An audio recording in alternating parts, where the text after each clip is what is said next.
Avez-vous déjà remarqué que plus vous réfléchissez à la vie, plus vous vous sentez isolé de votre entourage? Ces moments où vous partagez une idée qui vous paraît profonde, pour n'être accueilli que par des regards vides ou des hochements de tête de dédaigneux. C'est ce sentiment d'oppression lorsque vous réalisez que personne dans la pièce ne semble percevoir le monde avec la même profondeur ou la même intensité que vous. Ces conversations qui vous laissent épuisé plutôt qu'énergisé, comme si vous parliez une langue que personne d'autre ne comprend. Je connais intimement ce sentiment, ce dialogue intérieur constant où vous vous demandez si quelque chose ne va pas chez vous, avoir des couches de sens, là où d'autres ne voient que la surface.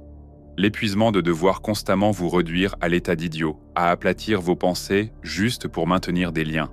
Ce désespoir silencieux où vous vous demandez si vous êtes destiné à toujours vous sentir comme un étranger observant, toujours à la recherche d'esprit à votre hauteur. Il ne s'agit pas d'intelligence au sens conventionnel du terme. Il s'agit d'une manière fondamentale d'appréhender le monde qui semble de plus en plus rare et incomprise dans notre culture superficielle et distraite. Ce sentiment d'aliénation qui accompagne la profondeur intellectuelle n'est pas seulement imaginaire. Tout au long de l'histoire, ceux qui voient trop clair se sont souvent retrouvés éloignés des sociétés qu'ils observent. Nietzsche lui-même connaissait douloureusement cet isolement, écrivant très en avance sur son temps, largement méconnu de ses contemporains. Ce qui rend les penseurs profonds si menaçants pour l'ordre social, ce n'est pas qu'ils ont tort, mais plutôt qu'ils ont raison d'une manière que d'autres ne sont pas encore prêtes à reconnaître. Ils nous tendent des miroirs qui reflètent des vérités dérangeantes sur nos illusions collectives et nos réalités socialement construites. Le malaise ressenti n'est pas la preuve de votre fragilité, mais plutôt le symptôme de votre capacité croissante à percevoir ce que les autres ne peuvent ou ne veulent pas voir. La question n'est pas de savoir comment se guérir de cette profondeur, mais plutôt comment naviguer dans un monde qui semble y être allergique.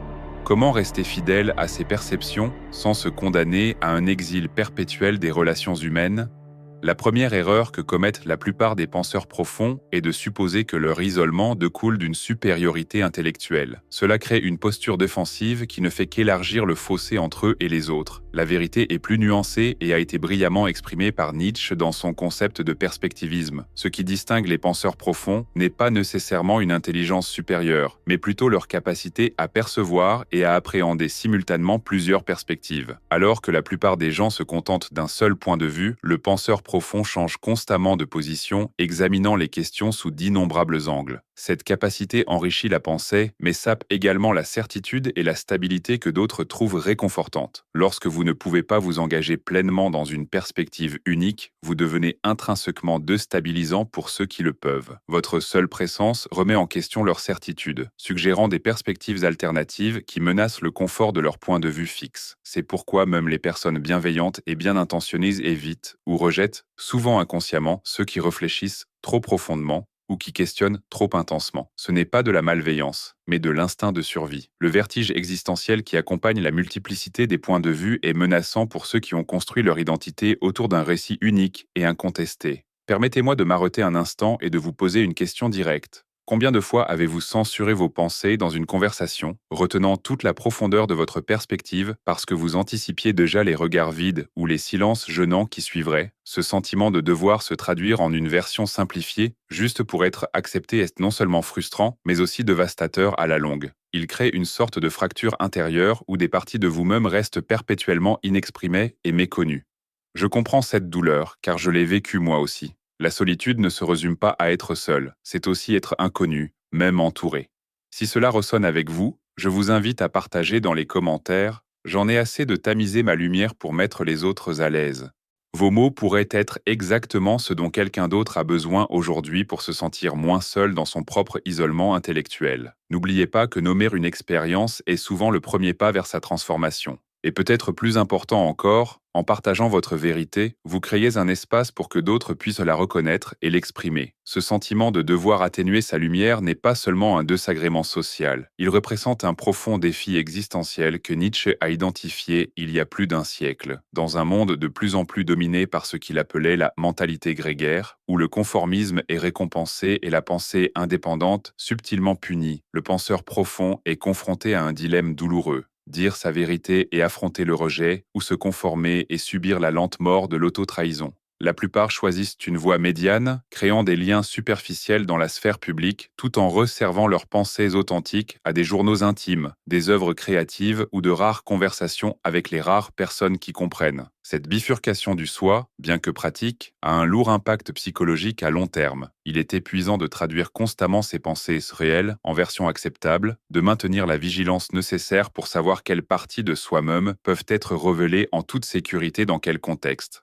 Cette autosurveillance constante crée d'une anxiété de fond que de nombreux penseurs profonds prennent pour de l'anxiété sociale, alors qu'en réalité, il s'agit du fardeau mental que représente la gestion de multiples versions de soi-même dans différents contextes sociaux. Ce que Nietzsche avait compris, et ce que la psychologie moderne confirme aujourd'hui, c'est que cette tension entre authenticité et appartenance représente l'un des combats fondamentaux de l'existence humaine. Nous sommes à la fois des êtres individuels, dotés de perspectives uniques, et des créatures sociales qui ont besoin de connexion pour s'épanouir. Le penseur profond commet souvent l'erreur de privilégier la vérité à la connexion, oubliant que les deux sont nécessaires à une vie humaine pleinement accomplie. Dans le cadre nietzschéen, cela représente un échec d'intégration. Son concept de volonté de puissance, si souvent interprété à tort comme une domination sur autrui, renvoie en réalité principalement à la maîtrise de soi, la capacité à harmoniser des aspects contradictoires de sa nature en un tout cohérent. La personne qui a véritablement développé la volonté de puissance ne sacrifie pas la connexion à la vérité, ni la vérité à la connexion, mais développe plutôt la souplesse psychologique nécessaire pour exprimer une vérité authentique de manière à créer plutôt qu'à rompre la connexion. Cette intégration nécessite la compréhension d'un principe fondamental que Nietzsche a exploré à travers son perspectivisme. Il n'existe pas une seule manière correcte de communiquer une vérité. Une même intuition peut s'exprimer de multiples façons, certaines créant des ponts, d'autres dressant des murs. Le penseur profond qui manque de finesse sociale pressente souvent ses intuitions de manière à les percevoir comme des attaques contre les croyances chères à autrui, puis se demande pourquoi il rencontre de la résistance. Il prend cette réaction hostile pour un rejet de son idée, alors qu'il s'agit souvent simplement d'un rejet de la manière dont elle a été présentée.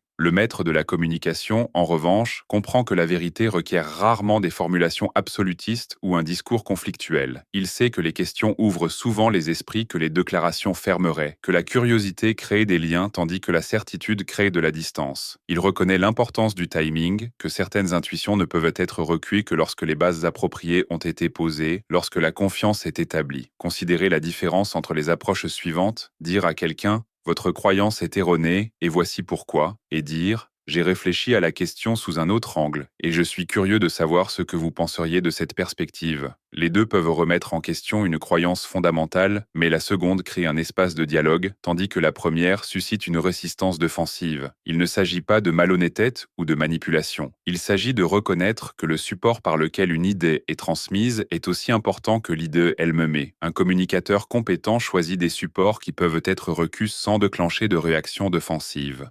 Il comprend que l'objectif n'est pas simplement d'exprimer la vérité, mais de créer les conditions où elle peut être reconnue et intégrée par les autres. Cela exige une compréhension subtile de la psychologie humaine qui va bien au-delà de la simple appréhension intellectuelle des faits ou des concepts.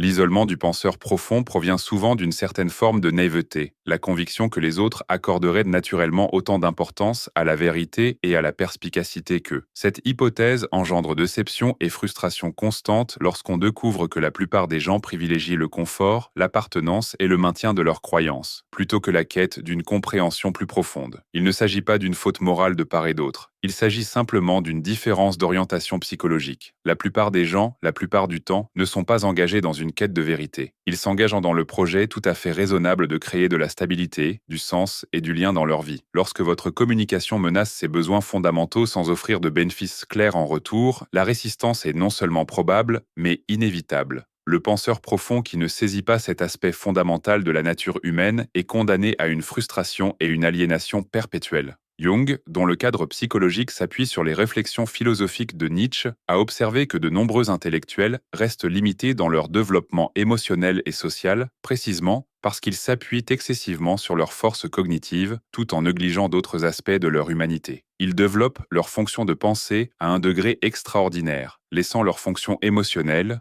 Leur capacité d'harmonisation et de connexion émotionnelle, relativement peu développée, cela crée un déséquilibre qui se manifeste par une gêne sociale, une surdité émotionnelle ou des difficultés à créer et à entretenir des relations intimes. L'intellect devient non seulement un outil, mais aussi un mécanisme de défense, un moyen de rester en sécurité dans le domaine de l'abstraction plutôt que de risquer la vulnérabilité désordonnée des liens émotionnels. Le penseur profond qui souffre d'isolement persistant devrait se demander si son intellect n'est pas devenu non seulement une force, mais aussi un refuge, un moyen d'éviter le territoire effrayant de l'intimité émotionnelle. Que signifierait développer son intelligence émotionnelle avec le même dévouement que celui dont on a fait preuve pour développer son intellect? Apprendre à lire les signaux sociaux, à s'accorder aux états émotionnels des autres, à communiquer de manière à construire des ponts plutôt que des murs. Ce développement ne nécessite pas de sacrifier sa profondeur ou son authenticité. Au contraire, il développe sa capacité à exprimer cette profondeur de manière à être recueilli et apprécié par les autres. Le concept nietzschéen d'esprit libre illustre cette intégration.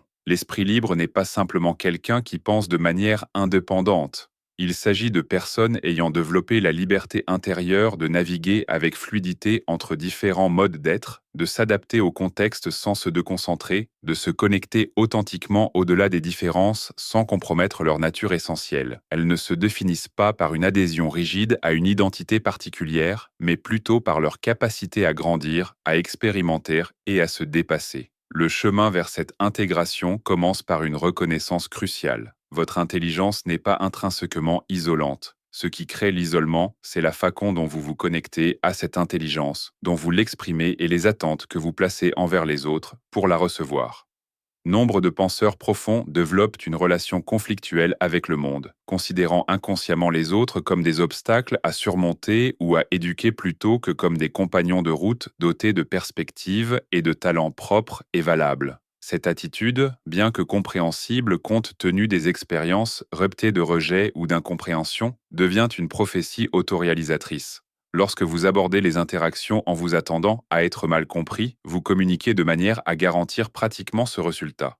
Vous parlez de manière trop abstraite, sautez des étapes cruciales de votre raisonnement, ne parvenez pas à établir un terrain d'entente, ou adoptez un ton subtilement condescendant qui met les autres sur la défensive avant même que vous n'ayez exprimé votre point de vue. Rompre ce schéma nécessite un changement radical d'orientation. Plutôt que de considérer votre profondeur comme quelque chose que les autres n'apprécient pas, considérez-la comme une capacité qui comporte à la fois des atouts et des responsabilités. Ce dont réside dans votre capacité à percevoir des liens, des schémas et des implications que les autres pourraient manquer. Votre responsabilité est de développer la capacité à communiquer ces idées de manière à ce que les autres puissent les comprendre et les intégrer. Il ne s'agit pas de vous rabaisser, mais de développer votre intelligence émotionnelle et sociale pour qu'elle corresponde à votre intelligence cognitive. Il s'agit de reconnaître qu'une communication efficace ne se résume pas au contenu de vos propos, mais aussi à la relation que vous établissez avec votre interlocuteur. Lorsque cette relation est marquée par le respect, la curiosité et un désir sincère de créer du lien plutôt que d'impressionner ou de corriger, la capacité à un échange constructif se développe considérablement. Prenons l'exemple de ces rares personnes qui parviennent à allier une profondeur intellectuelle exceptionnelle à une véritable connexion sociale. Ils partagent généralement certaines qualités, un intérêt sincère pour le point de vue d'autrui, une capacité à aller à la rencontre des autres là où ils se trouvent plutôt que là où ils devraient être, une volonté de mettre temporairement de côté son propre point de vue pour comprendre pleinement celui d'autrui, un sens de l'humour envers eux-mêmes et la condition humaine, et surtout, une humilité fondamentale face aux limites de leur propre compréhension. Ils reconnaissent que leur point de vue, bien que précieux, n'est qu'une façon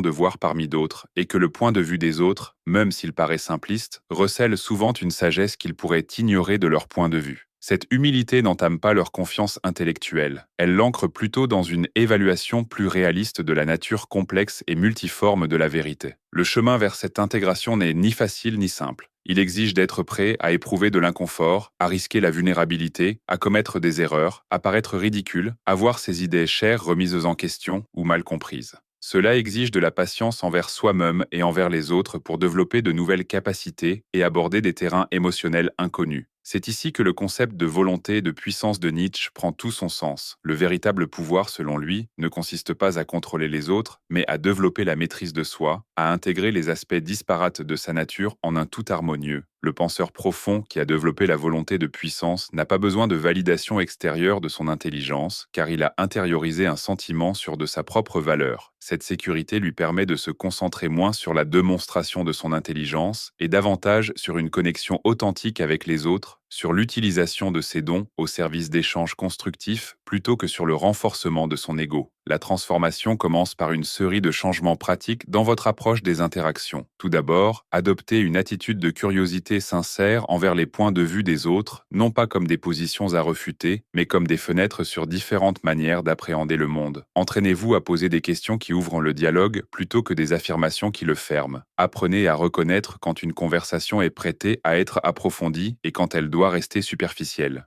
Développez la capacité d'adapter votre communication au contexte sans avoir l'impression de trahir votre moi authentique. Reconnaissez que chaque relation remplit des fonctions différentes dans votre vie et que tout le monde n'a pas besoin de se connecter à vous au plus profond de vous-même. Construisez un écosystème social diversifié, incluant à la fois ceux qui partagent votre profondeur et ceux qui offrent d'autres qualités précieuses, comme la sagesse pratique, la chaleur émotionnelle ou la simple compagnie. Soyez particulièrement attentif à la façon dont vous réagissez lorsque vous vous sentez incompris.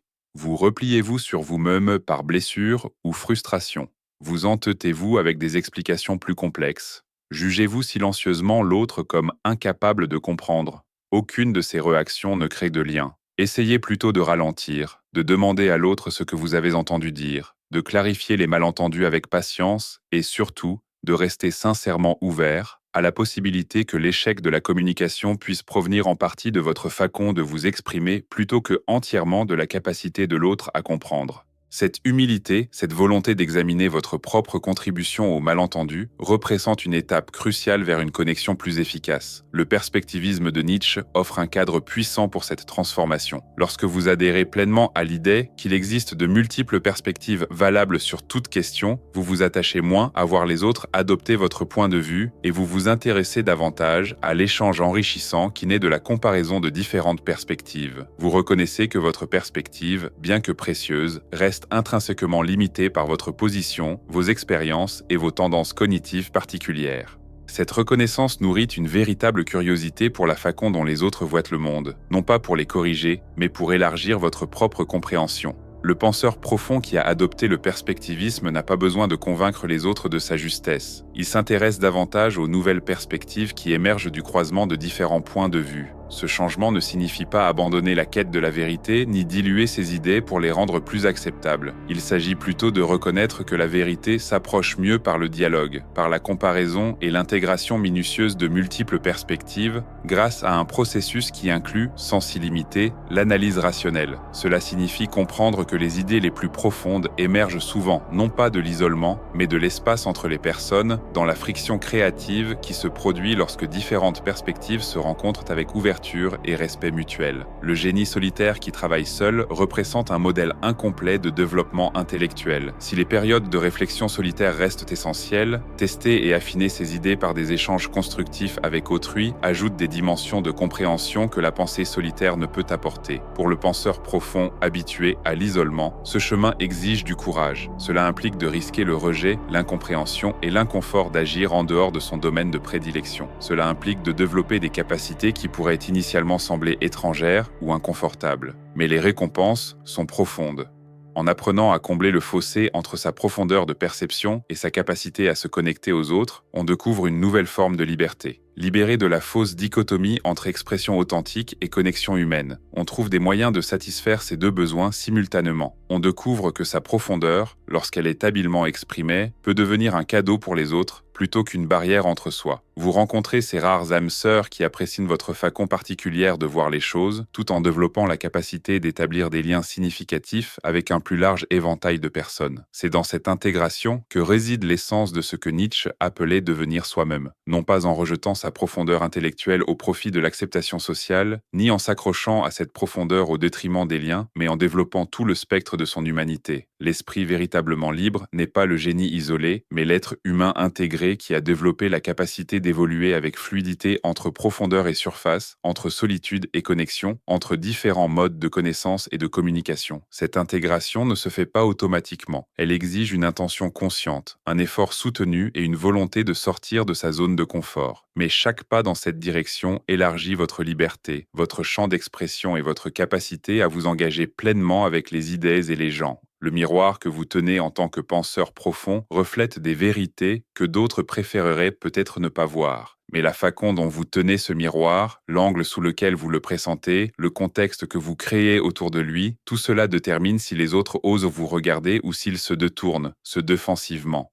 Apprenez à tenir votre miroir avec habileté et compassion, à présenter vos réflexions de manière à susciter l'engagement plutôt qu'à l'exiger, à créer les conditions où les autres peuvent entrevoir des vérités difficiles sans se sentir attaqués ou diminués. Cette compétence représente l'expression suprême de la profondeur intellectuelle, le point où l'intelligence devient non seulement analytique, mais transformatrice, non seulement un outil pour comprendre le monde, mais aussi un moyen d'interagir avec lui de manière à favoriser la croissance et la connexion. Si quelque chose dans cette exploration a ressonné en cette part de vous qui a toujours su qu'il devait exister un moyen d'honorer à la fois votre profondeur et votre besoin de connexion, je vous invite à nous rejoindre dans ce voyage. En vous abonnant au chemin de l'Ubermensch, vous ne suivez pas seulement une chaîne, vous choisissez un chemin de découverte de soi où nous explorons ensemble des vérités que peu ont le courage d'affronter. Chaque semaine, nous vous apportons des éclairages qui transcendent les apparences et vous offrent de véritables outils pour reconstruire votre relation à vous-même et aux autres. Il ne s'agit pas de solutions miracles ni de transformations superficielles. Il s'agit de devenir véritablement qui vous êtes, de développer toute votre humanité. Vous n'êtes pas seul sur ce terrain difficile. Il y a une place pour vous dans cette communauté de chercheurs, un espace où votre profondeur est non seulement tolérée, mais valorisée, où le chemin vers l'intégration est partagé plutôt que solitaire. Êtes-vous prête à franchir ce premier pas pour devenir l'esprit libre que vous êtes capable d'être ?